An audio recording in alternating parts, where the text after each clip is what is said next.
June 8th, 1978 is, no doubt, an unforgettable day. On this day, priesthood and temple blessings were extended to all worthy male members of the church. Memorable indeed, its impact affected the lives of uncountable multitudes, of millions who had a full knowledge of its meaning, and of many others who have not yet arrived, perhaps, to the knowledge of the full extent of its effects.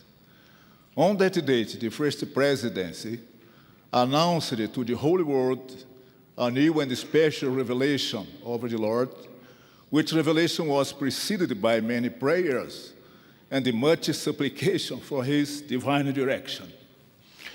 What a great change that revelation promoted in the lives of so many children of our Father in heaven, and among them, my humble family in the city of Rio de Janeiro, Brazil. It seemed unbelievable. It was an unexpected event, never before dreamed of by those whom the Father, in His perfect wisdom, preserved until this day, when they would be best prepared to respond to the serious requirements of this truly honorable stewardship, which is the priesthood. In spite of the relative knowledge acquired throughout the 6 years of membership in the true church of my first calling as a priesthood holder was not to serve as a general authority, or a mission president, or a bishop, or as a member of two stake presidencies. It was not to serve as an executive secretary in the stake and in the world. My first assignment and the calling were that of serving as a home teacher. This calling preceded all the others. It is interestingly significant to think of it. Since then, I have considered this to be a most important and wonderful calling. In previous callings, I have always been released, but this first stewardship has been kept untouched. There is no great church calling than that of a home teacher, taught President Reza Taft Benson. There is no great church service rendered to our Father in Heaven's children than the service rendered by a humble, dedicated, committed home teacher. Close quote. After His resurrection and before ascending to heaven, Jesus asked Simon Peter, "Simon, son of Jonas, lovest thou me more than this?" He said unto him, "Yea, Lord, thou knowest that I love thee." He said unto him, "Feed my sheep."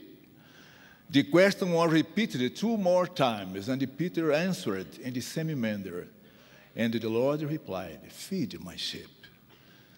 This is the work of the stewardship of the home teacher, to feed, to nourish, and quench the thirst of the sheep who are assigned to him as a shepherd. Nothing has been represented to have higher priority or more urgency in my ecclesiastical life, followed by the lives of my children, than the dedicated, loyal, and devoted fulfillment of this stewardship. It is worth noting the way the Lord prepares our spirit and mind without our realizing it to obtain this high level to understand. When we were still visiting the church as investigator, in the second week, we received a phone call from the branch president, Brother Antonio Landelino Barros, who asked if it were possible for him to come and visit us the following night. At the assigned hour, President Barros arrives accompanied by 2 men, all formally dressed. Before the family gathered in the living room, President Barros asked permission to offer a prayer.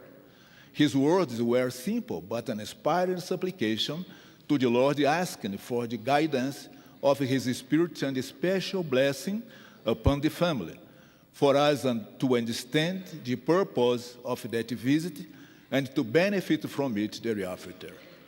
Briefly, President Barros presented a discussion on the home teaching program and introduced his companions, Brothers Nelson Bezerra dos Santos and Alfredo Orlando Torres Lima, as our home teachers and from then on, our first and the most direct contact with the church. What a great experience, what a great opportunity and the privilege to serve. Those brothers were around our family during the whole time we lived in the branch area. President Marion J. Romney taught that the home teachers carry the heavy and the glorious responsibility of representing the Lord Jesus Christ in looking after the welfare of each church member. Every Sunday, those brothers received our family when we arrived at the chapel. They sat next to us during meeting. They taught us the hymns. They taught us about the standards of the kingdom. They called us to inform about the passing away of President Joseph Field Smith, and later about the calling of the new prophet, President Harold Billy. They were interested in the well-being and the progress of our family and their eventual needs. After our baptism, postponed for 2 months, and even after we had moved to the Tijuca ward, these dedicated home teachers and President Barros took turns during the following 3 months, approximately, in regular phone calls to know if our family was well adjusted in the new world, if everything was all right, if any help was needed, etc. In spite of the change of residence, the home teachers did not feel totally released of their duties of taking care and giving attention to our family. Even being sure we had a new shepherd, they continued as our brothers in Christ.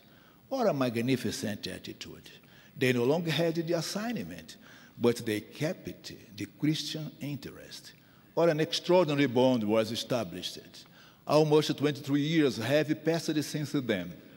Many other home teachers' companions have succeeded those first ones. Their names, with few exceptions, are vaguely remembered, but the names and image of those first servants are forever in our memories, since they served as true shepherds. The most worthy calling in life is that in which man can serve best his fellow man, taught President David O. McKay. Those brothers were, in fact, guardians, keepers, and very supportive. It is also worth mentioning that they fulfilled their stewardship with happy countenance, which reflect our happy state of spirit. It seemed as if it were an honor and a privilege for them to serve so. They seemed to understand the duties of the eldest and the youngest alike, as it was taught by Apostle Peter. Feed the flock of God which is among you. Take the oversight thereof, not by constraint, but willingly, not for filthy lucre, but of a ready mind. The example of those dedicated brothers served as the foundation for the future conduct of a new priesthood holder.